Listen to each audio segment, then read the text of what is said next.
sur notre orgueil, nos résistances.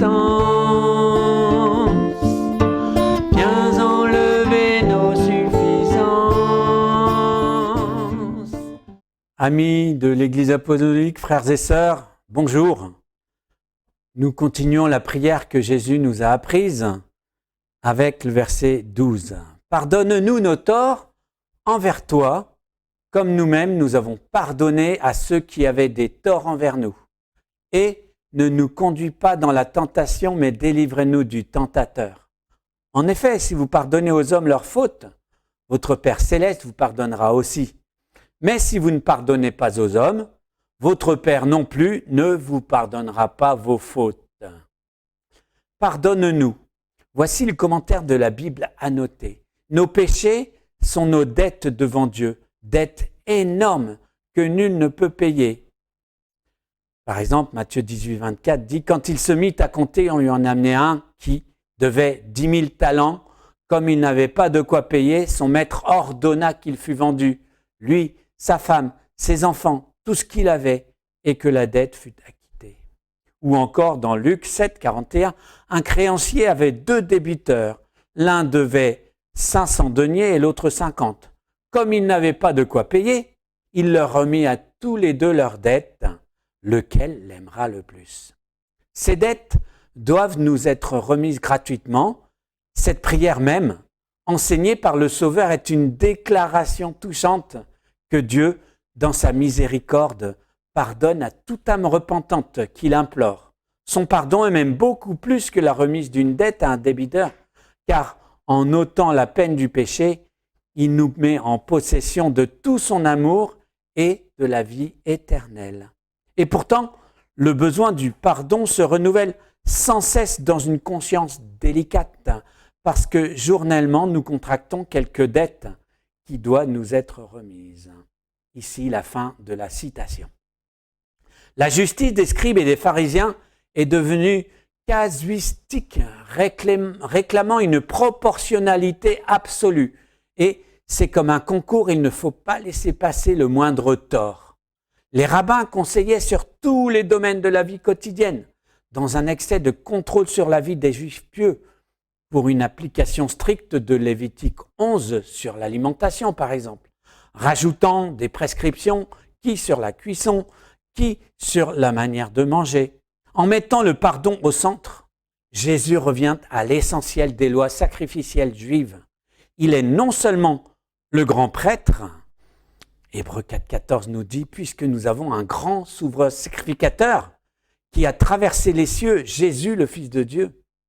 Il est non seulement le grand prêtre, mais il est aussi compatissant. Le verset suivant nous dit, nous n'avons pas un sacrificateur qui ne puisse compatir à nos faiblesses. Au contraire, il a été tenté comme nous, en toutes choses, sans commettre de péché. Jésus est le spécialiste du pardon, car il est lui-même le sacrifice qui permet le pardon divin à notre égard. C'est lui qui répare quand nous fautons, car nous sommes incapables de compenser le tort subi. Il faudrait parler longuement du sacrifice d'Abraham dans Genèse 15, 8 à 21. Je n'y ferai qu'une allusion. Dieu fait alliance avec Abraham. Je résume, Dieu demande à Abraham de préparer un sacrifice, des animaux coupés en deux, disposés au sol. Et dans la torpeur qu'il atteint, il voit la flamme de l'Éternel passer entre les morceaux. Normalement, dans cette alliance, chaque partie doit passer entre les animaux, signifiant, si je ne tiens pas ma parole, qu'il m'arrive ce qui est arrivé à 6 animaux. Et Abraham n'est pas passé entre les animaux. Dieu seul s'est engagé. Et de la même façon, c'est Jésus qui va assumer pour tous nos manquements, nos péchés à la croix. C'est le sacrifice suffisant, car Jésus est l'agneau de Dieu. Dans la parabole des ouvriers, tous reçoivent le même salaire, ce salaire qui décrit le salut. Le pardon fait partie du salut, le pardon rétablit la relation. La vie éternelle, c'est de connaître Dieu. Le péché nous empêche la relation avec Dieu. Et chaque fois que le Saint-Esprit révèle une faute, même que nous ignorons, c'est un pas de plus en sanctification. Comme dit le psaume, qui connaît ses égarements? pardonne-moi ce que j'ignore. Nos offenses. Le mot grec opheiléma décrit une dette d'argent au départ. Pardonner revient à effacer la dette. Quel cadeau immense est alors accordé à celui qui reçoit le pardon. Dans l'histoire du serviteur, donc, qui devait 10 000 pièces d'argent, celui-ci, une fois que sa dette a été remise, exige le remboursement d'une dette de 100 pièces, ce qui représente 100 fois moins. Ainsi, ma dette à Dieu est représentée par 10 000 pièces. Et le péché que mon prochain m'inflige représente 100 pièces. Ça nous aide à comprendre la fin du verset. Comme nous-mêmes, nous pardonnons à ceux qui nous ont offensés. Le pardon de Jésus est inconditionnel et le pardon que j'accorde en est la conséquence. Plus je suis pardonné, plus je devrais pardonner. Ce n'est pas un devoir, c'est ma nature de disciple de Jésus dans la droite ligne de ce que nous lisons au chapitre 5 de ce sermon sur la montagne. Comme les bonnes œuvres sont la preuve et non la cause de notre salut, le pardon accordé est une grâce qui découle du pardon reçu. Nous y reviendrons avec les 2 derniers versets. Ne nous conduis pas dans la tentation. Curieuse prière, n'est-ce pas, qui demande à Dieu sa volonté. Il use de patience envers vous, ne voulant pas qu'aucun périsse, mais voulant que tous arrivent à la repentance. Encore une fois, cette prière m'engage. Quand je demande à Dieu de ne pas me faire entrer en tentation, mon attitude nécessaire, c'est la volonté pour soi-même d'éviter les situations où, dans ma croissance de vie chrétienne, je pourrais encore chuter. Un vieux cantique dit « Nous n'avons qu'une peur au monde, c'est d'offenser notre Seigneur ». C'est la volonté pour soi-même d'éviter les situations. Cette demande exprime clairement la crainte de Dieu qui nous pousse à nous éloigner du mal. Ce n'est pas avoir peur de Dieu, c'est plutôt Dieu qui a peur que je me fasse du mal. Et comme il m'aime, il me donne des garde-fous. Quand on mûrit, certaines barrières deviendront inutiles. Mais si je suis faible, je peux encore bénéficier de la conduite assistée de l'Esprit pour éviter les accidents en lui faisant cette prière. L'Église catholique a révisé cette prière en lui faisant déclarer « Ne nous laisse pas entrer en tentation, ne permets pas ». C'est déclarer qu'on préfère moins de liberté pour ne pas offenser Dieu dans un excès. C'est vraiment une prière qui nous engage. Nous rappellerons que le mot peirasmos grec traduit aussi bien la tentation que l'épreuve. Et cela rejoint bien 1 Corinthiens 10,13 qui déclare « Nous ne serons pas éprouvés au-delà de nos forces ». Un Dieu attentif à nos capacités qui veille à ce que nous ne soyons pas ébranlés plus que nous nous supporterions. C'est un Père, c'est notre Père. Ça n'explique pas le mystère de la souffrance, mais ça aide à vivre. La Bible annotée donne encore ce commentaire. Après avoir reçu le pardon de son péché, le chrétien ne craint rien autant que d'y retomber. De là cette demande. Quel en est l'objet? Non, que Dieu ne nous tente point, car il ne tente personne.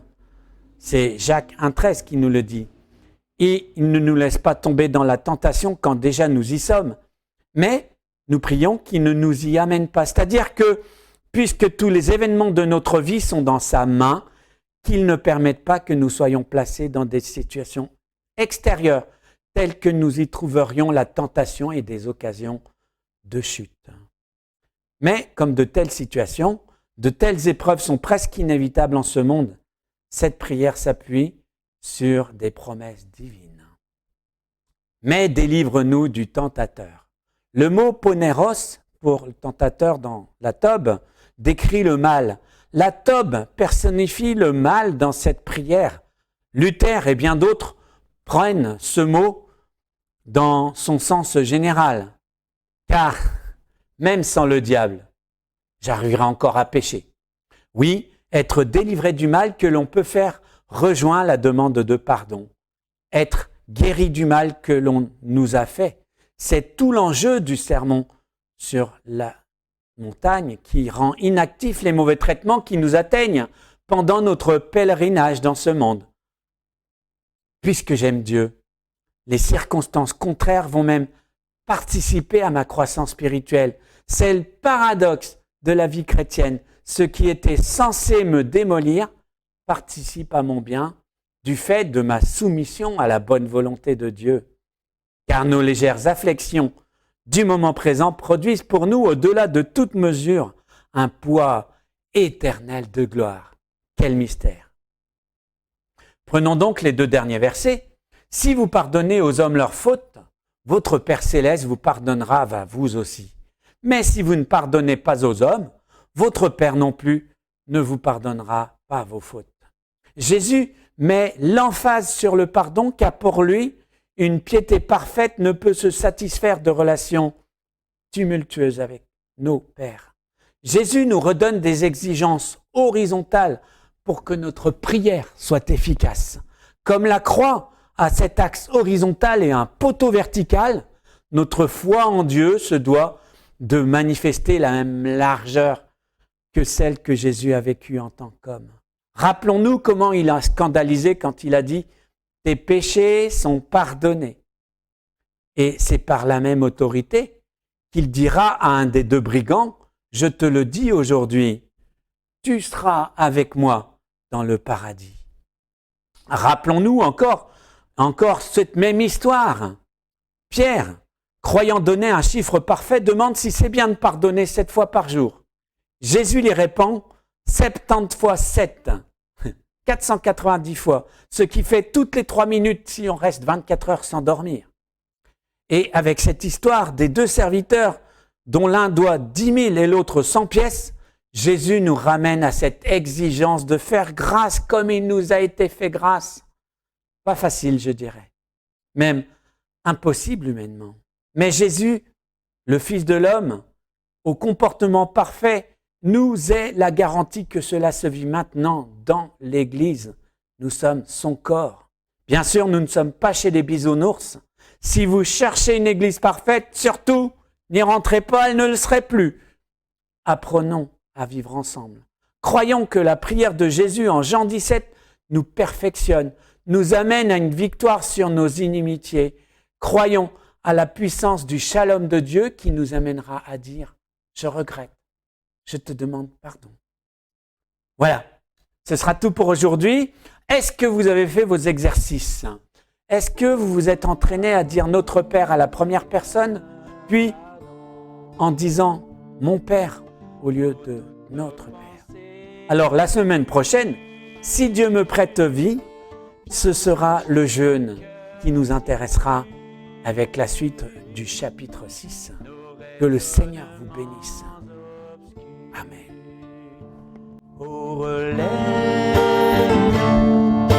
nous sommes tombés si bas. Au relais, par ta grâce et ton pardon.